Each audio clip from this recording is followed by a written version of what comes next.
Hello and welcome to the Modern Romantic Podcast, where we celebrate and inspire romanticism through passionate people who do incredible things. Hi, I'm jumping out a three-story building. Whee! Hi, that's my next stunt. Hi, I'm Trey. The visual for that was amazing. Oh yeah, I know. For our audio only listeners, they won't know, but our listeners will know the difference because I'm sitting right here. Our visual listeners. That's what I do. I listen through my eyeballs. Thanks, Emily. And that's my co-host, Emily. That's her 5-minute set. Thank you. Yay.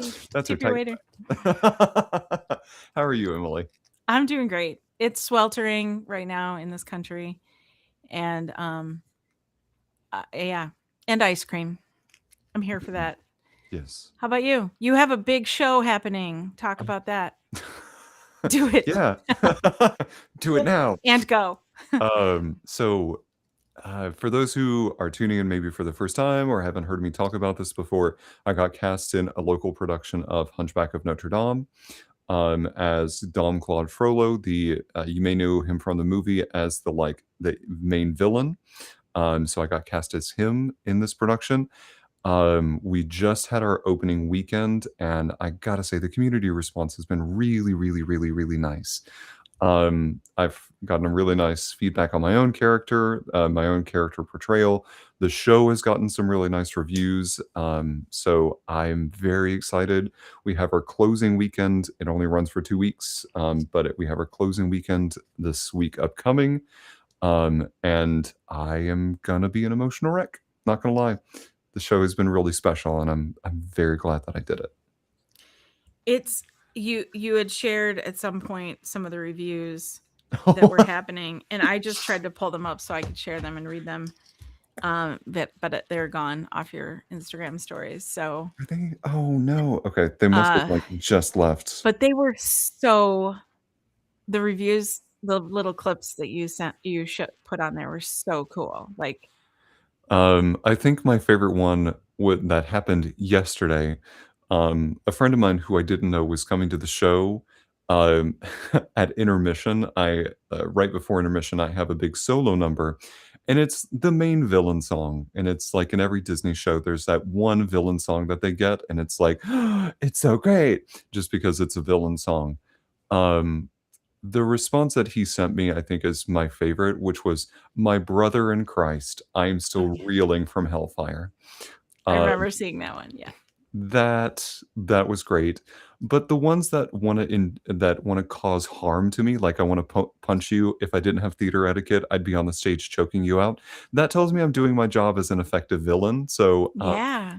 it in a weird way, it fills my heart with glee, so thank you so much. Death threats fill your heart with glee. It's good to know that. I'm going to write that down. Somebody clip that. Thank you. One day But when we revisit this day in my notebook, I'll be like, "Hey, this was the day that we decided that death threats filled your heart with glee." it means I'm doing something right. But really, for the show, it's been a very worthwhile experience to do. So I'm very happy. It's been an emotional journey, both with character, with the show.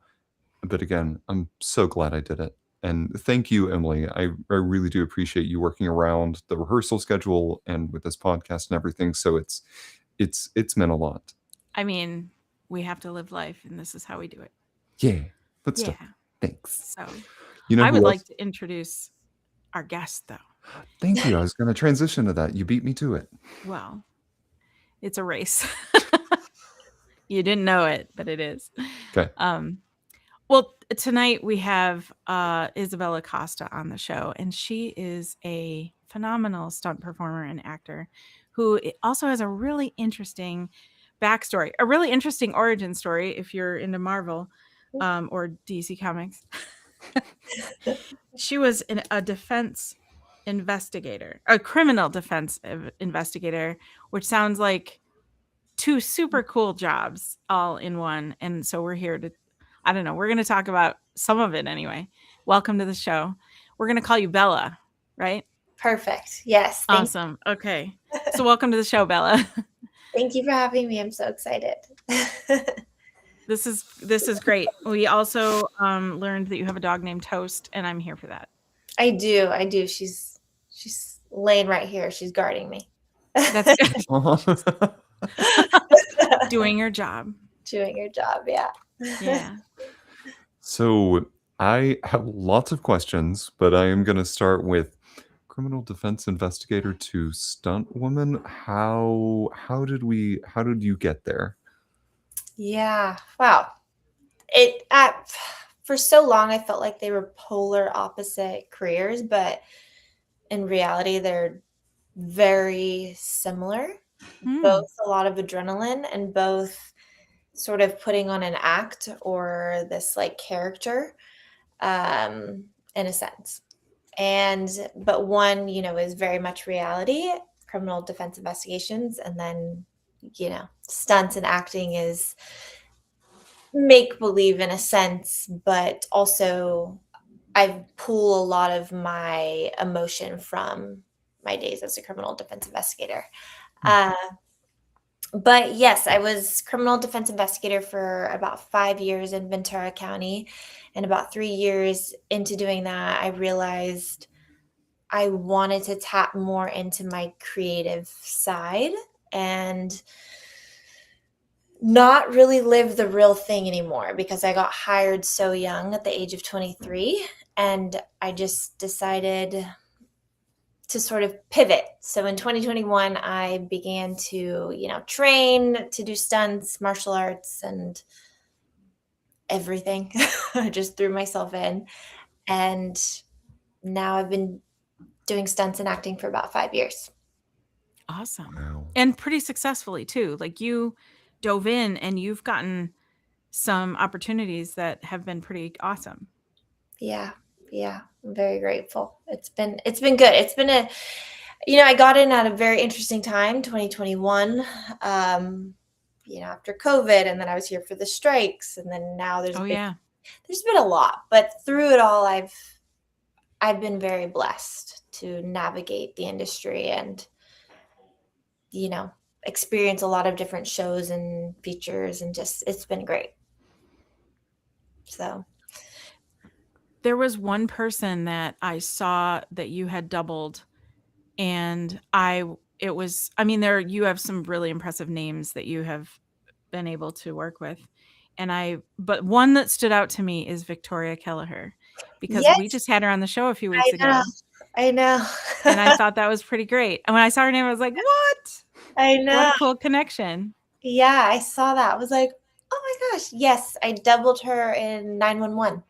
Okay. And it Okay. was she was a like the head chef baker in this episode, and she was intense, kind of militant, and she got her hand stuck in the big like baking Mm. bowl, like the mixing bowl. And so it was me that had to like, go inside, and I was like inside this big bowl, and there was actually like dough in it, and I was stuck in there, and yeah. So that's what I got to do. It was Yikes. she's great. Yeah. That's cool. Yeah, she's a fellow Minnesotan. So Oh, she wow. lives out in California now, but Mhm. I think she and her husband both were from Minnesota. So it was kind of a neat connection there too. But yeah, she was a great guest. We really enjoyed having her on too. Yeah. And then you also know Rachel Gelfeld. Yes, yes. I know Uh, Rachel. So that's also a cool connection. I'm so glad that we get to have you on the show too. Yeah, Rachel's amazing. Amazing stunt woman, actress. She's awesome. So, and Yeah, we're she friends. was So, that's awesome. Yeah, she was a lot of fun to talk to as well. yeah. Oh, the connections. Right, right. Yeah, you never know.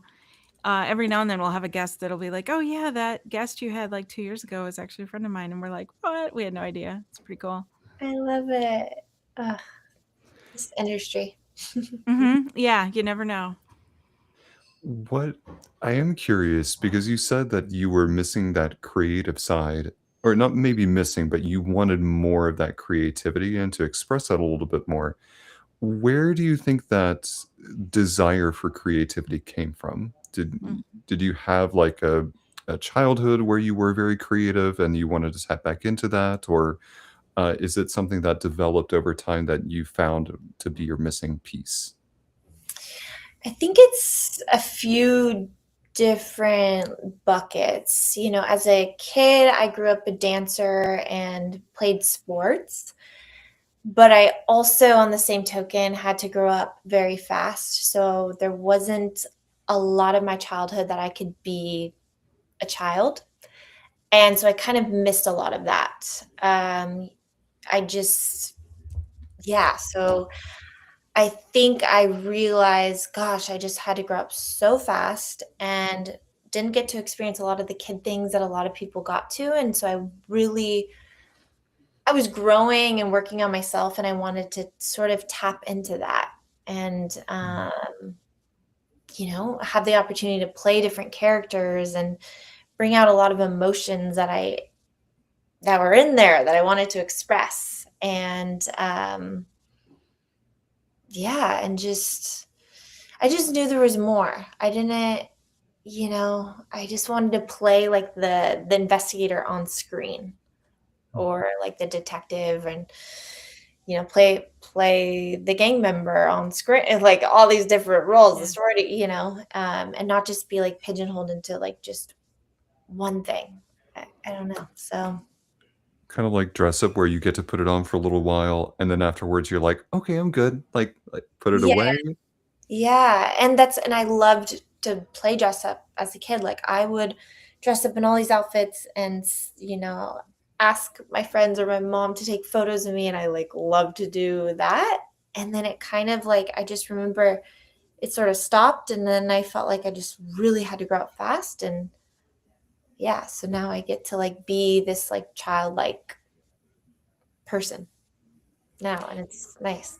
I love that, and I love the conscious decision to make that happen. That's something that a lot of adults sometimes miss. I do a lot of work with um, people who are adults that are getting back into creativity somehow, Mhm, and done some speaking and things like that about that. And one thing that is kind of a hiccup for a lot of adults who don't know how to be creative again is like, how do I start? What is it? I don't feel creative. I don't think I am. So mhm, how do I get from where I feel to being creative? And you said it, and the answer is play. Um, mhm, mhm. Creativity starts with playing and playing around with something, and then seeing where it goes is that's the key. That's what bridges that gap. And I love that you did that already. Like, that's not something you waited till you were 60 to like go, oh yeah, I had this whole life and I didn't get to I didn't spend it being creative or being having this outlet, Yeah. and you're doing it now, and I think that's fabulous. Yeah. Come here. Sorry. No, it's Oh, fine. no, she was like, "I hear you." I was just like, I want to play. She's like, "I'm ready. I heard the word." But yes, I agree. I mean, it's funny to look back on when I made that decision. I was actually laying in my friend's bed with my dog. I was like moving from one house to the other, and I just was like, "You know what? I'm gonna do it."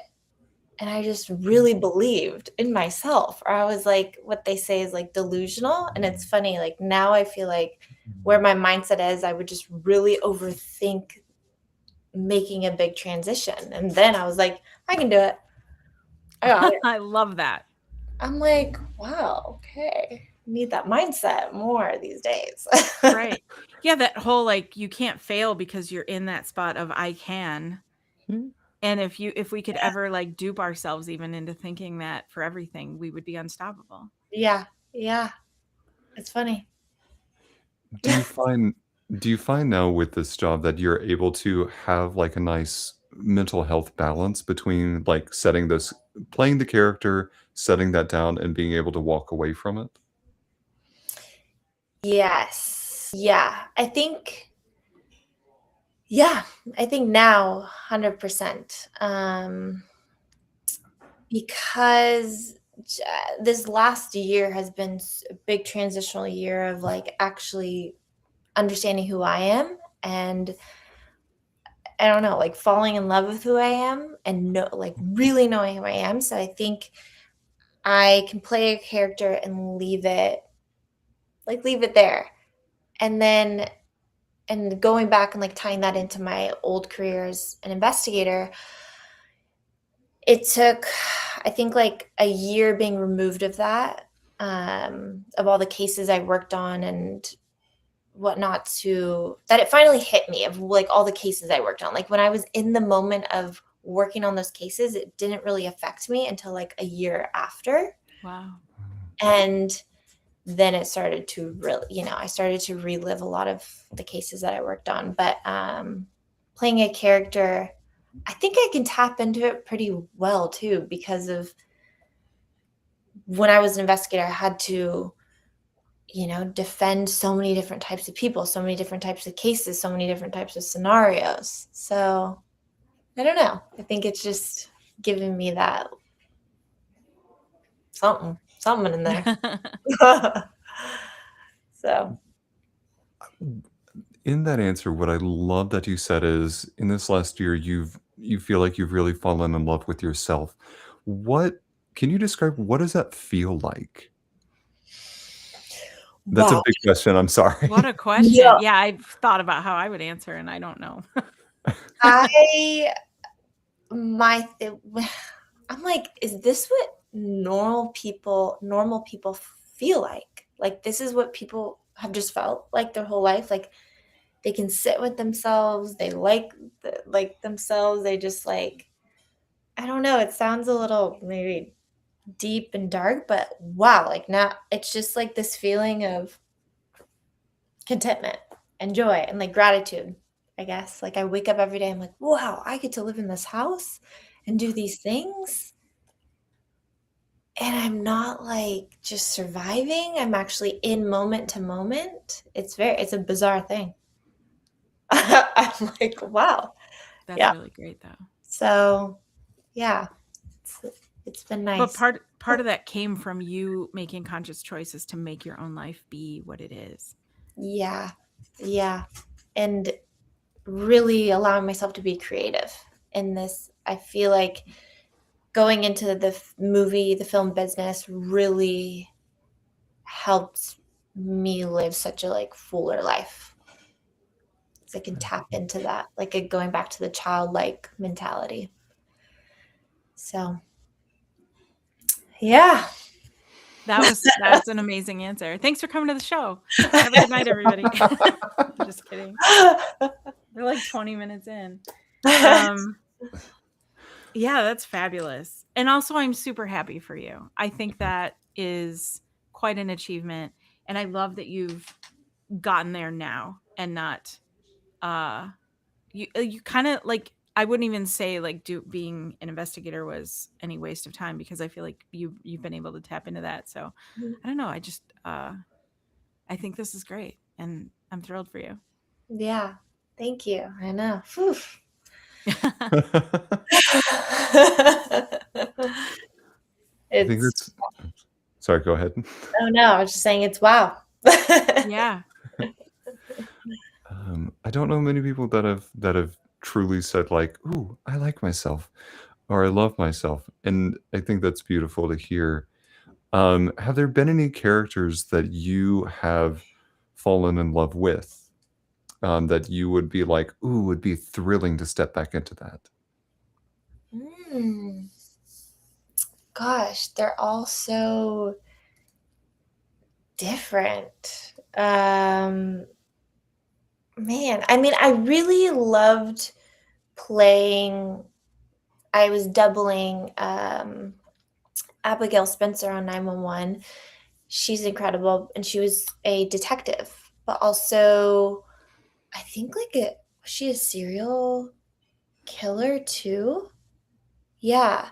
And so that was really interesting. Um, I loved being the detective. It's like, being an investigator. So I loved doubling her in that. And then also when I played the sorority girl on The Rookie, I had a tiny acting role, but it was just really cool to be on that side because she was the victim of a serial killer. And it was like a full circle moment because I had used to defend serial killers and then I was playing the victim of one. Wow. And So that was interesting, and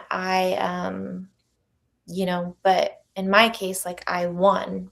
He came in, and my sorority sisters were there, and we fought him, and we won, and he got arrested. And so that was a really unique experience to feel like on that side of the law or that side of circumstances. Sure.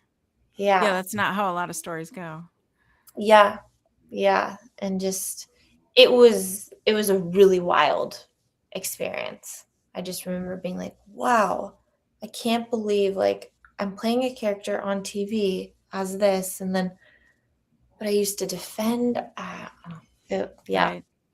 Have you ever been in a position where you're playing a character and with the writing and the decision making that goes into the storyline, have you ever noticed that, okay, this is really super inaccurate because you've been on the investigator side? Ooh. And have you Yeah, have you ever said anything like, can maybe this should be changed? I've mm, I mean, I've definitely said it to, other performers. Okay. But not anybody who would I get it. Yeah, not like the writers, just but I mean, so many times where I've been like, that just wouldn't happen like that. Yeah, and especially like a lot of it is from the prosecution side, like the cop side. You don't really see it from the defense side too much, or Oh like yeah. the investigator on the defense. You don't really see it through our lens. It's mostly like, yeah, prosecution. Um, so it's just, and even though I know like that side as well, but yeah, I think it'd be nice to see it more so from like the criminal defense investigator's eyes, because we always see it from the cop or detective. So I think Yeah. that's something I'm always like thinking about. I'm like, Hmm. why is it always on their side? Hmm. Yeah, Maybe there's your $1 million idea where you can yeah, write that series or write yeah, that film. thought about it. And you bring up a good point because I'm thinking back to some of those like procedural shows, even like Law and Order, or I've been recently binging The Good Wife, and it seems like they tend to pit whoever like they're focusing on, they're like the development of, they're trying to poise them as like the people trying to do justice. And it's almost like the writing is pitching the other people, whoever they are, whether it be prosecution or defense, as the quote unquote villains who are Mm, trying to get away with something. And it's, you bring up a good point. I wish that they would give both sides equal time so that it presents it to the audience more like a question of who's right. yeah, I agree. I agree. And also, like, going off that, I think it'd be nice to humanize the villain maybe a little bit more. I think we're trained to really hate this person who's accused of a crime, which I understand. And I know that I can be biased because I've worked for the defense, and I always get the question, how did you defend someone who did X, Y, and Z? But I think if we just did that more, like, we would understand humans better. Um, Mm. Hmm. because we're a product of our environment and so many other aspects. Yeah. So that's something I feel like would be nice too, depending on the crime. But, just to humanize, yeah. I definitely agree. I think a lot of us were raised in kind of a black and white thinking where uh convenient that I'm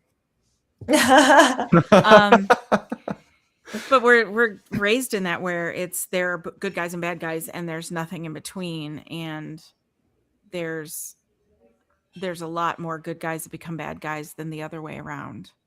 And Mhm. so and because it's so polarized in that way and portrayed in that way in in film and TV and things like that, I feel like in theater, I feel like you're right. Like there have been movies that come out that kind of show that side of it. Like I think of The Joker as a movie that Mm, showed how he was made versus, I right. don't know if it humanized him totally, but because it's still like a comic based thing, but I feel like that humanization does help us have more empathy. Mm-hmm. Yeah, that's true. Yeah, yeah. But Fascinating. mm-hmm. Is there I am gonna ask a question, and I hope to ask this in the right way. Is there ever a time that either of you think that we humanize villains too often? Mm. Like, is there a marker at which that we should stop trying to humanize the villain in whatever story, it be fantasy, reality, whatever, and just Mhm. let them be a villain? Or do you think that the limit does not exist? I feel like, okay, growing up, we would see these love stories and want to mimic them, like The Notebook, Mhm. and where he crossed so many boundaries and he did things like his anger and all this stuff, and we like romanticized it. So, and Yeah.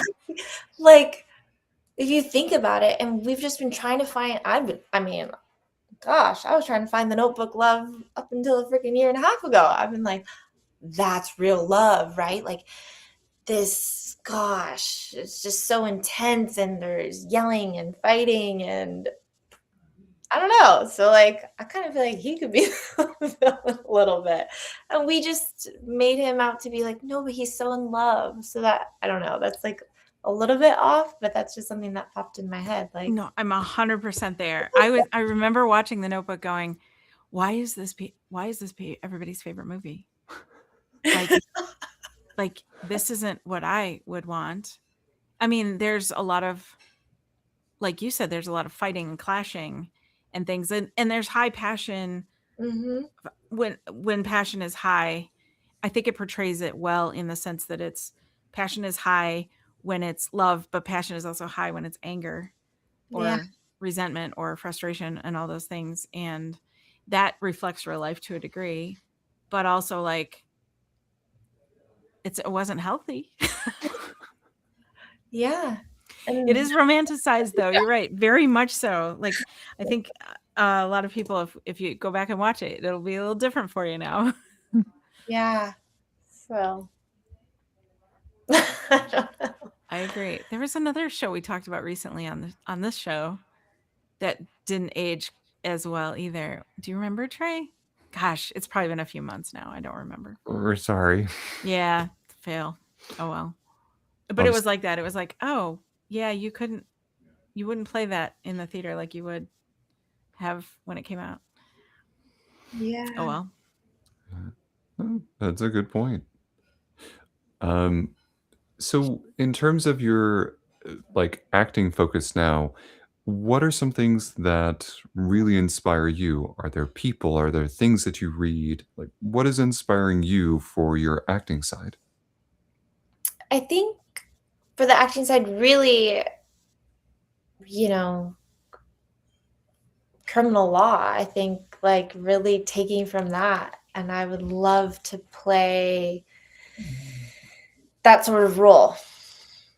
Like, I mean, we could say like the cliche John Wick type of vibe, but more more That would real. be cool. But for like a woman, but like just yeah, I think like investigator role on the defense. Like I would love to like kind of bring that my old job into like reality. Um, would be really awesome. That does sound awesome. I would see that. I And would go see that. just make it as real as possible. Like show like at the public defender, the public defender, and like show like the caseload that we had, and um just we couldn't pick and choose our clients, just the circumstances and just everything. So I think Yeah. really that pulling from that would be cool to do it on that side. So, And I think that now might be your time because we have shows coming out like is it The Pit with Mhm. Noah Wiley where it is a very real an accurate look at an ER situation, and shows like that are making it big right now and telling the real story of what really happens instead of the dramatized, romanticized versions of it. Right. Sounds like maybe where we're leaning a little bit, and I think now might be a good time to start to make that happen. Yeah. You know, not to pressure you or anything. We would definitely be behind you.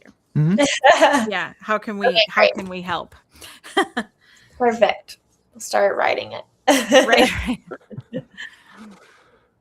Yeah. But there's so many, you know. I think it's fun to just like tap into different roles that you never thought you would play too.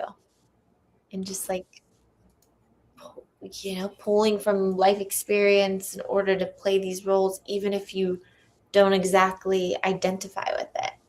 Mm-hmm. Yeah, like a creature. I haven't done that yet. I'd like to play. Ooh. Oh, sure. Talk about what creature. Is there any I that don't come to know, mind? something made up, like Oh yeah, like a Okay. fantasy. yeah, a fantasy creature, like the prosthetics. Like I haven't done that, so I That'd be think cool. that would be really cool. Yeah. Yeah, Hmm. and just Would make you would you do that, Emily? Like sit in a makeup chair and do the whole prosthetics? Would I be the person to sit in that chair? Would you be that and then go out and play the monster? Oh, heck yeah. Oh yeah. Yes. I would not pass up an opportunity for that. No way. That would be so cool.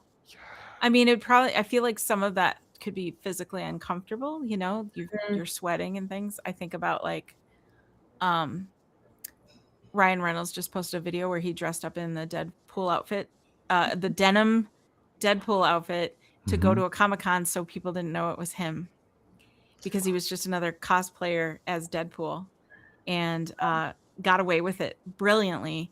But my first thought when I saw that was, gosh, that's going to be so hot to yeah. wear that, especially with, you know, our current climate. And I was thinking about how uncomfortable that would be, but how awesome that moment was and how I would totally do the exact same thing. I would just suffer for it. It would be great.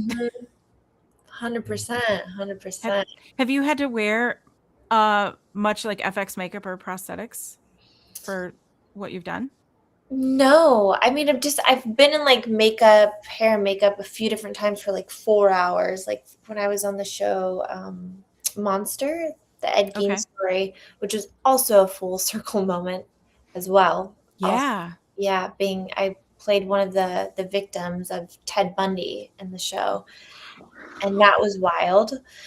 But I was in hair and makeup for 4 hours.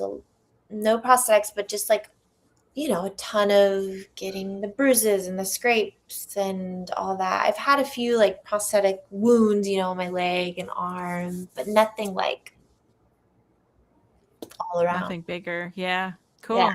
So, Well, anybody out there that's listening who is currently making something that you need yeah. someone like Bella for, contact us. We'll let her know. We'll get you in touch. Amazing. I think that would be great. I feel like when I lived near Charlotte, North Carolina, there were a lot of FX makeup kind of things happening in that area at the time. I don't know why. And then it kind of went to Atlanta too, but maybe because Walking Dead. Trying Yeah. to think. And then they did, my gosh, what's it called? They did it out in Charlotte. Oh, I'm blanking. It's Big FX makeup prosthetics show. Oh, Um, I feel like I know people who went. But I'll think of it. The Walking Dead? No, like Oh, different. Okay. Walking Dead was near Atlanta. Oh, okay. And then There was a show shot in Charlotte, or do you mean like an expo? I think there's a show. Whatever. I'll think of it. When you do, we'll add it to our show notes. Perfect. Yeah, like I'm trying to think of it too. The ones that come to mind that I know were shot near Charlotte were like The Patriot, and there's like some NASCAR movie, and Homeland. Forgot about that. Yeah. Hmm. We'll figure it out. Yeah, a few things at the Biltmore. I don't know what else. Unless it was recent, and then I just don't know. No, I think it was years ago. There was a Showtime movie or a series. Oh, I'm not thinking of it.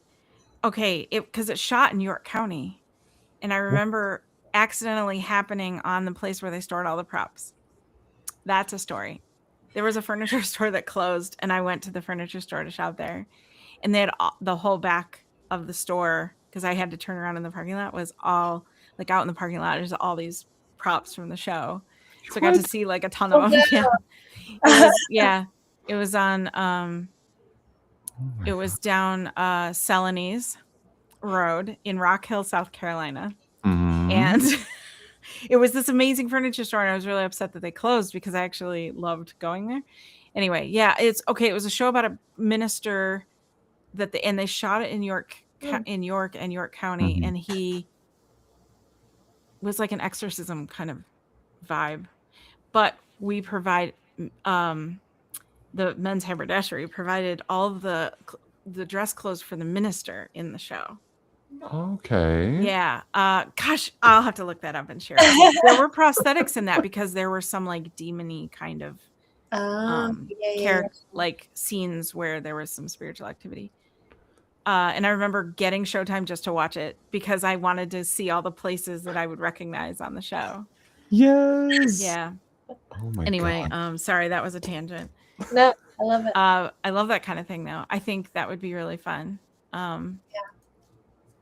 Yeah. And you did something that I recognized and I'd seen, and that was that show All's Fair, Mhm. which you have a scene on your Instagram that you posted where you're beating up a car with a baseball bat. But it looks like Kim Kardashian. Mhm. And I remember seeing that scene on that show and going, that's a horrible thing to do to a car. But also, I have questions about this because I thought it was so great that you can even I watched on your Instagram like 3 times because I was like, I can't at any point tell which one is you. Mhm. I mean, you probably could.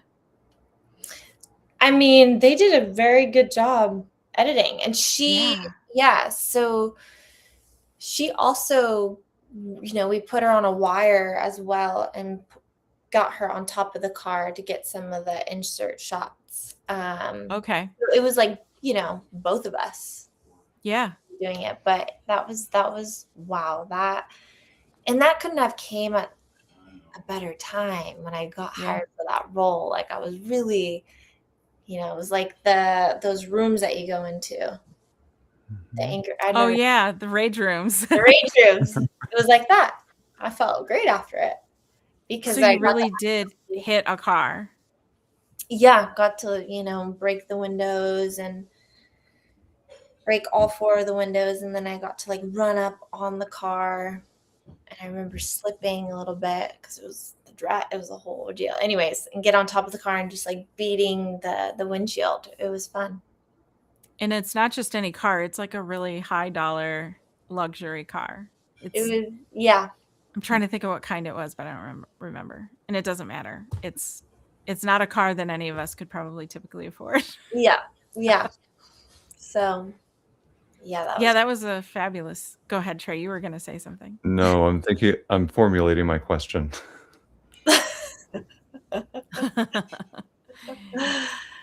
That's great though. So like did they have like a real car like that there and then you're actually breaking those windows, or did they somehow simulate that or create it so that you weren't actually destroying the windows of a really nice car? they put different type of glass. Okay. Yeah, so it could break a little bit easier, because real windows in a car, it's actually really hard to break. Yeah. So, and not as safe, right? Yeah. The shards of glass. So they put like the tempered glass that was easier to break, but still, like, you felt it, like, hitting it. So they did take out the original glass. Okay. But it was still like, it was impactful. You felt it. You felt good at the end of that day. Yeah. Yeah. That sounds great. It definitely sounds like the past couple of years have been really empowering for you.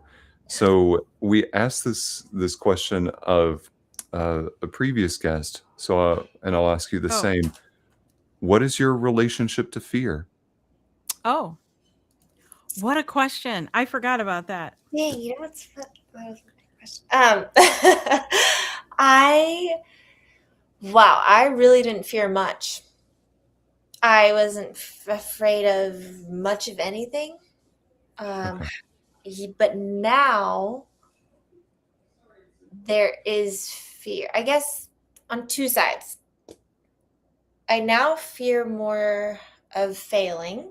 I think that's more prominent in my life now, where like going back to when I said, yeah, I'm just going to be a stunt woman. I didn't fear of failing in that. I just like was like, I'm going to do it. But now I'm, there's more cautious, there's more fear about failing a little bit. And then the other side is I didn't have a fear of heights, of getting hurt, of anything. And I would jump out of planes, I would skydive. But over the last year of really working on myself and like really loving life, now I've developed a fear of Oh, heights. interesting. Oh no. Yeah, as funny as a stunt woman. But so, I mean, I'll do 20 feet's my max. Yeah. Okay. Oh, So, okay. yeah, it's kind of funny how that happens, but it's fine. There's a lot of high fallers. They can do that. Yeah. Hey. No, But yeah, I want to explore this for a second, if you don't mind. yeah. I want to know. Yeah. No, because I have a fascination with fear. I don't know why. There's probably we need to get a therapist on the show. So I have a question about the fear of failing, and then I have a question about the heights. The fear of failing, though, I Mhm. get that. That makes perfect sense. A lot of people have a fear of failing, but I want to know what failing looks like to you. Is failing like messing up a stunt and injuring yourself, or is failing like not doing a good job, or like Mhm. what is that looking like as a fear? Yes. Well, yes, there's that. I do not want to mess up on set. Yeah. And I don't want to fail at doing the job that I was hired for. Like I want to make sure I do a good job.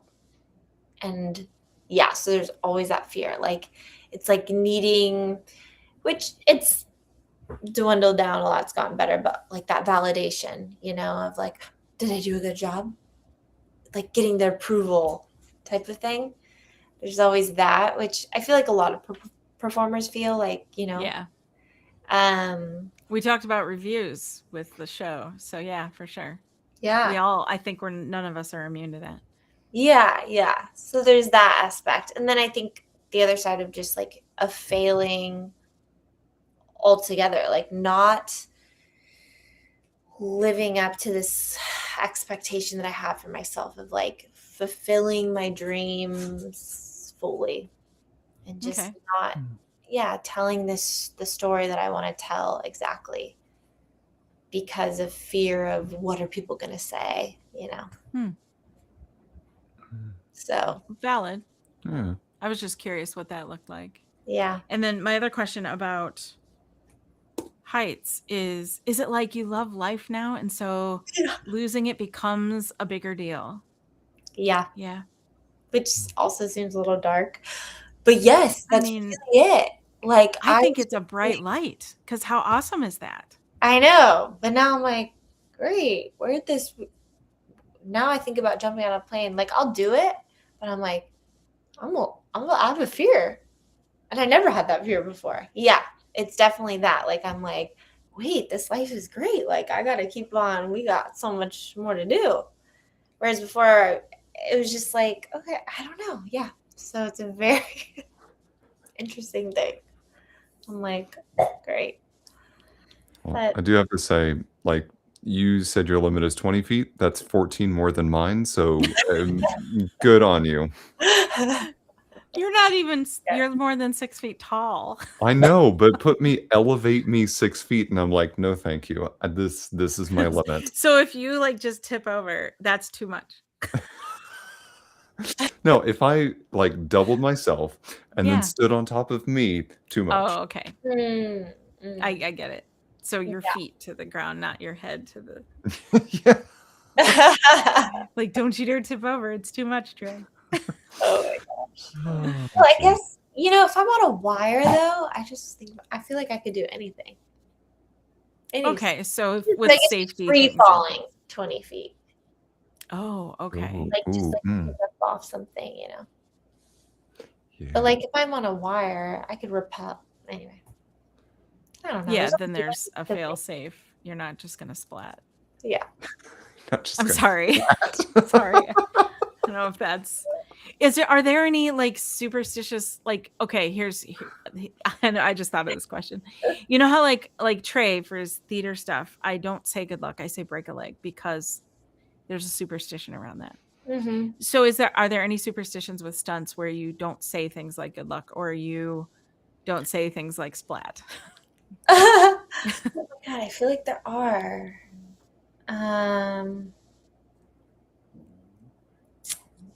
Dang, I think there are. I'm just like blanking on some. But something that is like known to be said is have fun, be safe. That's like my best friend's dad. He's a stunt coordinator and he's known for that. Like he's always like, all right, and have fun, be safe. And like he's known, like everyone knows him of that. He has human jackets. So Have like fun, be safe.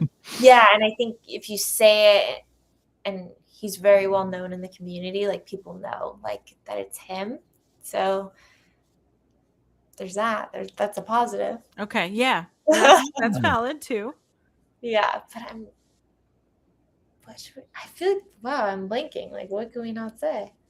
I gotta think of it 'cause tomorrow I'm on set, so I gotta Or make maybe sure. right, don't say it. Like in sewing for a while it was right sides together because if you have to remind yourself that when you're sewing you put right side look at the look on Trey's face.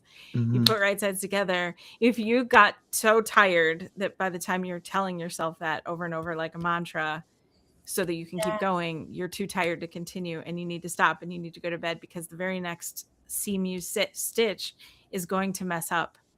And Ah, so it becomes like the curse, for lack of a better term, but it becomes the curse that now it's time to go. Like you have to stop now. Now that you've said it out loud, you can't continue. You've wrecked your night of sewing, so you have to like start the next day. I don't know when that reset happens. Is it midnight? Is it just when you wake up? I don't know how that works. I've never tested it, but I remember it being a thing for a long time when I was in costuming.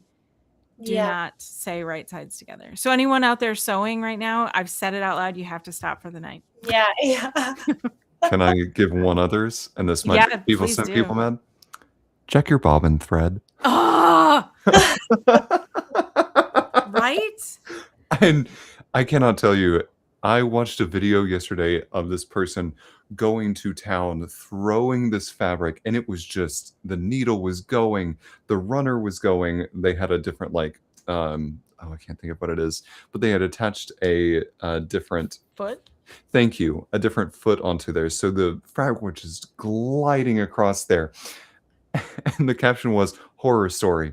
I didn't check my bobbin thread. And so it was just Oh no, you've got like hundreds of feet of no sewing at all because the No. bobbin ran out. So anyway, yeah. Sorry. That's the worst. Yeah, because Aw. your sewing machine does not sew more perfectly than it does without bobbin thread. Oh, no. Right? Yeah. Yeah. It happens. And I did just something. Oh, Like when we say this is the last shot, like everyone knows. Oh, You say it's the last shot, it's not the last shot. Like you're gonna be there for a long time. And we're like, yeah, like there's just like, or like it's always like nerve-wracking when they say it's the martini shot. So that means it's like it's the final shot, like the martini. And you're like, great, we have to get it. We can't mess this one up. Higher pressure. It's like everyone knows, like, oh no, don't say we only have one more take because we don't. Now we're all gonna mess up. Yeah. Yep, I get it. It's just like at work when I'm saying when I say something like I'm leaving now, I will not be leaving now. Something will inevitably come up and I will not be leaving now. You said that so many times at the men's haberdashery. You said that so many times, and then you would stay there an hour and a half afterwards. Oh my gosh. Yeah, I No. was probably really bad then. It is that way now. It has not changed. I'm sure the common denominator here is me. Obviously, I need to work on that. There's always something to do. That's maybe my issue. So we have something we do every show now, and that is we ask a question of our previous guest. I'm wording this incorrectly. Start over. we ask our previous guest to think of a question for our current guest, which would be you. And then we ask you, our current guest, for a question to ask our next guest. So our last guest was Meredith Magoon, who is a costumer for theater and film, and a costume designer, to be clear. And she asked the question, what is bringing you joy these days? Okay. My very slow mornings. I have like a very, very long routine in the morning, and it's slow, and it's like I look forward to it. And it's like sort of precise, but there's not stress around it, and it could last hours. And I'm like really excited about it. It's like specific things, my specific water and this, and meditation and journaling and red light. So like that just really brings me joy. Slowing down and not rushing. Like I feel like so many people just like have their alarm and they jump out of bed and they run to the thing. And I'm like, I don't know that mentality. I'm like I will get up 4 hours before the thing so I can do, yeah. Oh, wow. Like my call time probably maybe will be 5:30 in the morning. I don't know. I might be up at 2:30. I don't know. That's maybe 3:30, but yeah, just like so I can do everything. I have been there, but normally that's not me. I'm a little more like he just did. I think it's about like what you value too. Like, am I in a season where I'm valuing sleep more than a slow morning, or am I in a season of I want to have this slow morning experience or do these things for myself that give me a better day? Or am I forgetting about what that does for me and I just got in a rut? Like, I think that's really a great mindful thing to do and to think about and how you're setting your day up. Yeah. Yeah. Is that what it is for you, Trey? Is it about like sleep is precious and I'm going to protect every second I possibly can get? Truthfully, yeah. I admittedly have problems with sleep, so anytime I can get like as much of it as humanly possible, I will protect that with my life. Yeah. Yeah. I get that. While sleeping, but with my life. He's got his little sword out while he's sleeping. I don't know why I pictured that. Sword noises, sword noises. Sword noises. We do an occasional live script reading on the show, and that's where the sword noises thing comes from, because was it Romeo and Juliet? Yeah. So our next guest is Helen Laser. She is next week. We're taking a week off, aren't we? 2 weeks from now, we have Helen Laser. She is a voiceover artist and multi-talented. She does many things. One thing she does that is not voiceover is she makes clothing out of recycled materials, which I find fascinating and also up my alley. So anyway, do you have a question that we could ask Helen?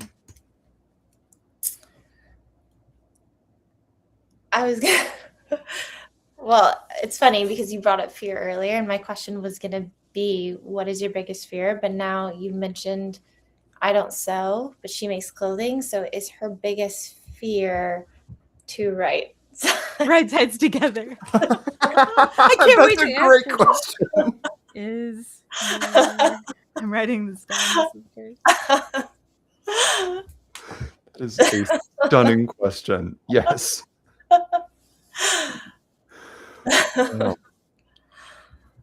Oh, I sometimes wonder if like our next guest watches like this episode so they know the question's coming. Is your biggest fear right sides together? Okay, I got it. That's awesome. Thank you. I love that. I should ask that of all the costuming or sewing related. 100%. I'm gonna get a text message tomorrow. Trey, is your biggest fear putting the right sides together when you sew costumes? Ah. You're gonna be like, I can't sew today now because you asked me that. Yeah. And I just send you a picture of me on the beach. Sewing. Yeah. Well, Bella, my last question for you before we wrap up today is, if you could sit down and have lunch with anybody in the world, alive or dead, who is sitting on the opposite side of that table from you? Definitely my mom. She passed 7 years ago, and there's so many things that I would love to ask her now that I never asked her. And she was just always the person where everyone was going to her about their problems or all these things. And, I felt like she never really shared much about herself. So I feel like I would want to ask her so much about how, her childhood and how she was as a teenager. And so definitely her, to ask her all of that, because I never really did. So that's a good answer. That's a great answer. Wow. Well, Bella, I have got to say this last hour with you has flown by. Great. I love your perspective as a creative and being very intentional about bringing that creativity into your life.